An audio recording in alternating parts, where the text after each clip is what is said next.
ಗಣಪತಿಗೆ ನಮಸ್ಕಾರ ಮತ್ತು ನಿಮ್ಮೆಲ್ಲರಿಗೂ ನಮಸ್ಕಾರ. ಗಣಪತಿಯನ್ನು ನಾವು ಏಕದಂತ ಅಂತ ಕರಿತೀವಿ. ಅವನು ಏಕದಂತ ಏಕಾದ ಅನ್ನೋ ಕತೆ ನಮಗೆಲ್ಲ ಗೊತ್ತೇ ಇದೆ. ಆ ಕಥೆಯಲ್ಲಿ ಕೇಳಿದಾಗೆಲ್ಲ ನನಗೊಂದು ಅನುಮಾನ, ಇಂಥ ಬುದ್ಧಿವಂತನಾದ ಗಣಪತಿ ಚಂದ್ರನ ಮೇಲೆ ಕೋಪ ಬಂತು ಅಂತ ಅವನಿಗೆ ಹೊಡಿಲಿಕ್ಕೆ ತನ್ನಲ್ಲನ್ನೇ ಯಾಕೆ ಕಿತ್ಕೊಂಡ ಅಂತ.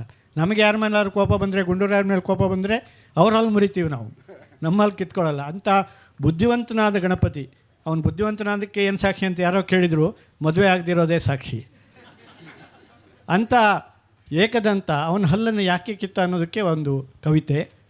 ಏಕದಂತ ಏಕೆ ತನ್ನ ದಂತ ತಾನೇ ಕಿತ್ತ, ಏಕದಂತ ಏಕೆ ತನ್ನ ದಂತ ತಾನೇ ಕಿತ್ತ, ಏಕೆಂದರೆ ಅದು ಆನೆದಂತ ಸ್ವಂತದ್ದಲ್ಲ ಆನೆದು ಅಂತ. ನಮಸ್ಕಾರ. ಇನ್ನೊಂದು ಏಕದಂತ ಅಂತ ನಾವು ಹೇಳ್ತೀವಿ, ಗಣಪತಿನ ನಾವು ಸೂಕ್ಷ್ಮವಾಗಿ ನೋಡಿದರೆ ಏಕದಂತ ಅಂತ ಹೇಳ್ತೀವಿ. ಆ ಕಡೆ ಈ ಕಡೆ ಒಂದು ಅರ್ಧ ಹಲ್ಲು ಕೂಡ ಇದೆ.